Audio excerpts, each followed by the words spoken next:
बिहार की रैली में भीड़ देखकर उड़े नीतीश और तेजस्वी की नींद। चिराग पासवान भी भागे दिल्ली। रैली में नीतीश कुमार के खिलाफ हुई नारेबाजी तो चंद्रशेखर ने किया ऐसा काम, जीत लिया सबका दिल। प्रशांत किशोर ने मिला दिया चंद्रशेखर आजाद को फोन, लालू के बेटों को बुलाया, हो गया खेला।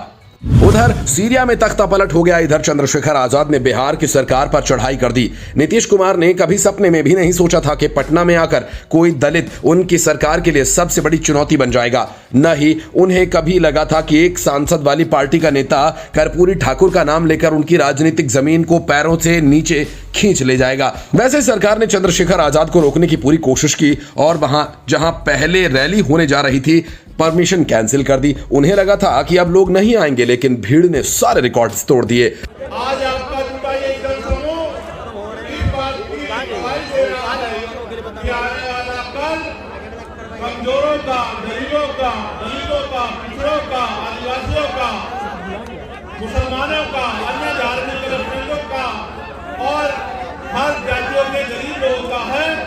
ऐसा विश्वास मेरा आज आपकी संख्या के आधार पर यहाँ मजबूत होगा। साथियों, मैंने बहुत सारी समस्या आपकी सुनी, वक्ताओं के माध्यम से मंच में मैंने बहुत सारी समस्याओं को जाना और एक बहुत बड़ी संख्या यहाँ माताओं बहनों की भी है जो बड़े लंबे समय से जिम्मेदारी से इस मंच की तरफ देख रही है। बिहार के पत्रकारों की माने तो इस रैली की भीड़ कुछ ऐसी थी जैसे किसी जमाने में कर्पूरी ठाकुर को लोग सुनने आते थे, या फिर 90 के दशक में लालू की रैलियां ऐसी होती थी। लेकिन चंद्रशेखर आजाद की रैली में इतनी भीड़ आना अपने आप में एक अध्याय है और कह रहा है कि अध्याय बिहार की राजनीति में एक नई शुरुआत को जन्म देगा। इस रैली में एक वक्त ऐसा था जब नीचे से कुछ लोग उत्साह में नीतीश कुमार के लिए अपशब्दों का इस्तेमाल करने लगे, जिन पर तुरंत चंद्रशेखर आजाद ने आपत्ति जताई और उन्हें समझाया कि आपको बाकी पार्टियों से अलग बनना है।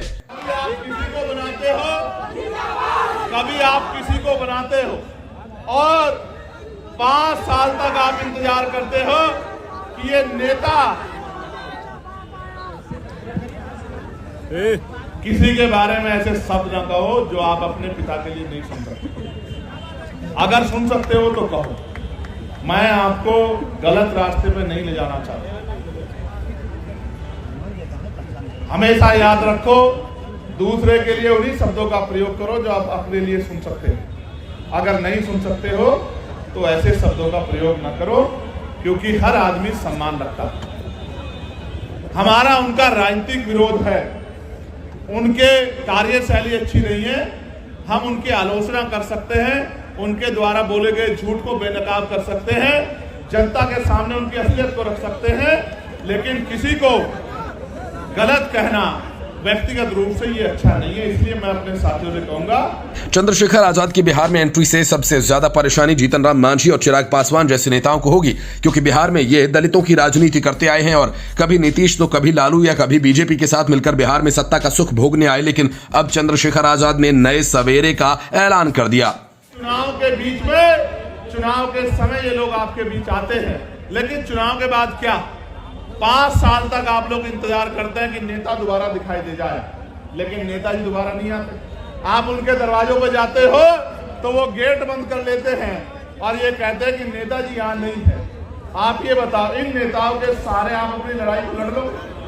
चंद्रशेखर आजाद का बिहार में ऐसी ग्रैंड एंट्री मारना कोई आम घटना नहीं, ये निशानी है इस बात की कि चंद्रशेखर आजाद के निशाने पर सिर्फ लखनऊ नहीं, उनका तीर सीधा आंख की तरफ है और वो हर हाल में किसी भी दलित को दिल्ली की कुर्सी पर बैठाना चाहते हैं। आप भी कमेंट करके बता सकते हैं कि आने वाले 10-15 साल में क्या कोई दलित प्रधानमंत्री बन सकता है या नहीं। बिहार की रैली में भीड़ देखकर उड़े नीतीश और तेजस्वी की नींद। चिराग पासवान भी भागे दिल्ली। रैली में नीतीश कुमार के खिलाफ हुई नारेबाजी तो चंद्रशेखर ने किया ऐसा काम, जीत लिया सबका दिल। प्रशांत किशोर ने मिला दिया चंद्रशेखर आजाद को फोन, लालू के बेटों को बुलाया, हो गया खेला। उधर सीरिया में तख्ता पलट हो गया। इधर चंद्रशेखर आजाद ने बिहार की सरकार पर चढ़ाई कर दी। नीतीश कुमार ने कभी सपने में भी नहीं सोचा था कि पटना में आकर कोई दलित उनकी सरकार के लिए सबसे बड़ी चुनौती बन जाएगा। न ही उन्हें कभी लगा था कि एक सांसद वाली पार्टी का नेता कर्पूरी ठाकुर का नाम लेकर उनकी राजनीतिक जमीन को पैरों से नीचे खींच ले जाएगा। वैसे सरकार ने चंद्रशेखर आजाद को रोकने की पूरी कोशिश की और वहां जहां पहले रैली होने जा रही थी, परमिशन कैंसिल कर दी। उन्हें लगा था कि अब लोग नहीं आएंगे, लेकिन भीड़ ने सारे रिकॉर्ड्स तोड़ दिए। आज आपका जुटा ये जनसमूह इस बात की गवाही दे रहा है कि आने वाला कल कमजोरों का, गरीबों का, दलितों का, पिछड़ों का, आदिवासियों का, मुसलमानों का, अन्य धार्मिक अल्पसंख्यकों का और हर जातियों के गरीब लोगों का है। ऐसा विश्वास मेरा आज आपकी संख्या के आधार पर यहाँ मजबूत होगा। साथियों, मैंने बहुत सारी समस्या आपकी सुनी, वक्ताओं के माध्यम से मंच में मैंने बहुत सारी समस्याओं को जाना और एक बहुत बड़ी संख्या यहाँ माताओं बहनों की भी है जो बड़े लंबे समय से जिम्मेदारी से इस मंच की तरफ देख रही है। बिहार के पत्रकारों की माने तो इस रैली की भीड़ कुछ ऐसी थी जैसे किसी जमाने में कर्पूरी ठाकुर को लोग सुनने आते थे, या फिर 90 के दशक में लालू की रैलियां ऐसी होती थी। लेकिन चंद्रशेखर आजाद की रैली में इतनी भीड़ आना अपने आप में एक अध्याय है और कह रहा है कि अध्याय बिहार की राजनीति में एक नई शुरुआत को जन्म देगा। इस रैली में एक वक्त ऐसा था जब नीचे से कुछ लोग उत्साह में नीतीश कुमार के लिए अपशब्दों का इस्तेमाल करने लगे, जिन पर तुरंत चंद्रशेखर आजाद ने आपत्ति जताई और उन्हें समझाया कि आपको बाकी पार्टियों से अलग बनना है। कभी आप किसी को बनाते हो और 5 साल तक आप इंतजार करते हो कि ये नेता किसी के बारे में ऐसे शब्द ना कहो जो आप अपने पिता के लिए नहीं सुन सकते।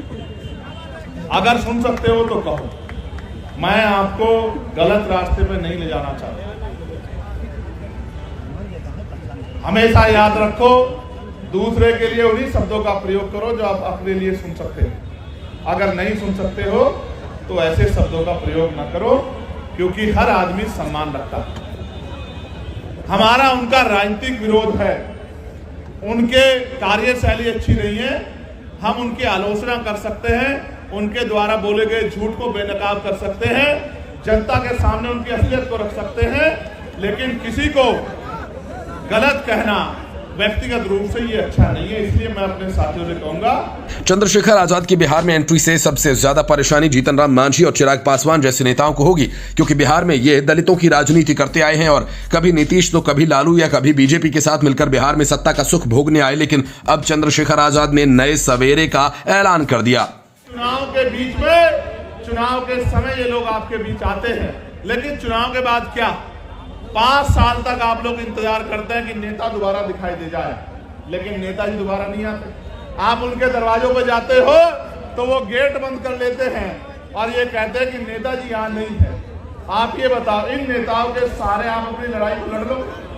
चंद्रशेखर आजाद का बिहार में ऐसी ग्रैंड एंट्री मारना कोई आम घटना नहीं, ये निशानी है इस बात की कि चंद्रशेखर आजाद के निशाने पर सिर्फ लखनऊ नहीं, उनका तीर सीधा आंख की तरफ है और वो हर हाल में किसी भी दलित को दिल्ली की कुर्सी पर बैठाना चाहते हैं। आप भी कमेंट करके बता सकते हैं कि आने वाले 10-15 साल में क्या कोई दलित प्रधानमंत्री बन सकता है या नहीं। बिहार की रैली में भीड़ देखकर उड़े नीतीश और तेजस्वी की नींद।